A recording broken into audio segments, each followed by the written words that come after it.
नमस्कार. आज आपण एका अशा विषयावर बोलणार आहोत जो थेट शेतकऱ्यांशी जोडलेला आहे.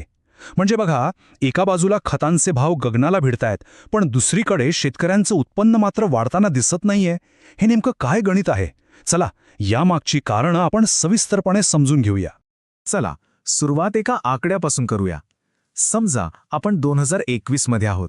तेव्हा NPK खताची एक बॅग साधारणपणे 975 रुपयांना मिळायची. आणि आज तीच बॅग तब्बल 1650 रुपयांपर्यंत पोहोचली आहे. म्हणजे काही वर्षांमध्येच केवढी मोठी वाढ झालीये हे लक्षात येते. आता इथे बघा, हे गणित किती विचित्र आहे. एका बाजूला शेतकऱ्यांचा खर्च म्हणजे खतांचे भाव वगैरे गेल्या 5 वर्षात 60% जास्त वाढलेत, आणि दुसऱ्या बाजूला काय दिसतंय तर मक्यासारख्या पिकाला बाजारात मिळणारा भाव सरकारने ठरवलेल्या किमान आधारभूत किमतीपेक्षा म्हणजेच MSP पेक्षा खूपच कमी आहे. खर्च वाढतोय पण उत्पन्न नाही. तर मग ही दरवाढ गेल्या काही वर्षांत कशी टप्प्याटप्प्याने झाली त्यावर एक नजर टाकूया. इथे आपण NPK 20-20-013 या खताच्या दरांबद्दल बोलतोय. बघा, 2021 साली हे दर होते 975 ते 1150 रुपये. 2022 ते वाढून झाले 1150 ते 1400 रुपये, आणि आता तर हे दर 1475 ते 1650 रुपयांच्या घरात गेले आहेत. म्हणजे हा आलेख सतत वरच चढताना दिसतोय. आणि असं नाहीये की ही भाववाढ फक्त एकाच कंपनीने केलीये. नाही, महाधन असो, क्रुबको असो किंवा कोरोमंडल, सगळ्या मोठ्या कंपन्यांचे दर वाढले आहेत. याचा सरळ अर्थ काय तर याचा फटका प्रत्येक शेतकऱ्याला बसतोय. आता जरा पिकाच्या भावाकडे येऊया.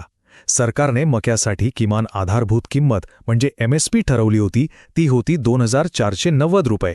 पण प्रत्यक्षात काय झालं? बाजारात शेतकऱ्यांच्या हातात फक्त 1400 ते 1600 रुपये झाले असं रिपोर्ट्स सांगतात. म्हणजे कागदावरचा भाव आणि प्रत्यक्षात मिळणारा भाव यात जमीन आसमानाचा फरक आहे. आता एक खूप इंटरेस्टिंग गोष्ट बघूया, ती म्हणजे ह्या दरवाढीची वेळ.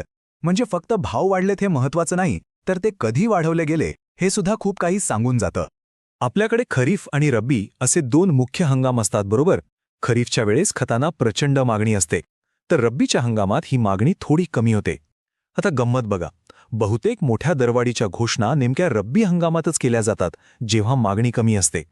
यामागचं विश्लेषण असं केलं जातं की ही एक प्रकारची स्ट्रॅटेजी असू शकते.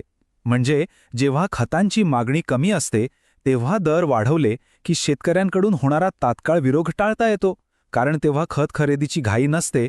बरं, आता थोडं आंतरराष्ट्रीय पातळीवर काय घडतंय ते पाहूया, कारण जागतिक बाजाराचा आपल्या देशातल्या शेतकऱ्यांवर थेट परिणाम होत असतो. आता सरकारला विचारलं की भाव का वाढले, तर त्यांचं अधिकृत उत्तर काय असतं? ते सांगतात की आंतरराष्ट्रीय बाजारात खतांचे भाव वाढले आहेत आणि आयात शुल्कही वाढले. पण गोष्ट फक्त इतकीच नाहीये. काही आंतरराष्ट्रीय व्यापार करारांचाही यावर अप्रत्यक्षपणे परिणाम होतो. उदाहरणार्थ, अमेरिकेबरोबर झालेल्या एका करारामुळे आपल्याकडे सोया तेल, कच्चा कापूस आणि डेअरी पावडरची आयात वाढली. आता याचा खतांच्या दराशी थेट संबंध नाही, पण यामुळे काय होतं तर आपल्या स्थानिक पिकांच्या भावावर दबाव येतो. ते पडतात आणि मग शेतकऱ्यांचं आर्थिक गणित आणखीच बिघडतं. आता एक खूप मजेशीर गोष्ट पाहूया. खताच्या एका बॅगच्या किमतीमागचं नेमकं गणित काय असतं ते समजून घेऊ. चला, महाधनच्या एका बॅगचं उदाहरण घेऊ. खरं तर त्या बॅगची किंमत आहे 2528 रुपये. हो, इतकी महाग. पण मग सरकार त्यावर 928 रुपयांची सबसिडी म्हणजे अनुदान देतं, आणि त्यामुळे शेतकऱ्याला ती बॅग 1600 रुपयांना मिळते. आता सरकार या सबसिडीच्या पद्धतीत बदल करण्याचा विचार करतंय. एक नवीन मॉडेल आणलं जाते, ज्याला DBT म्हणजे डायरेक्ट बेनिफिट ट्रान्सफर म्हणतात.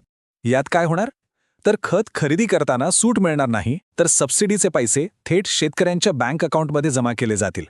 हरियाणा आणि कर्नाटकामध्ये याची प्रायोगिक तत्वावर सुरुवात झाली सुद्धा आहे. आणि आता आपण एका शेवटच्या पण खूप महत्त्वाच्या मुद्द्याकडे येतोय. जर पिकाचं नुकसान झालं तर शेतकऱ्यांसमोर एक वेगळंच आणि थोडं गुंतागुंतीचं आव्हान उभं राहतं.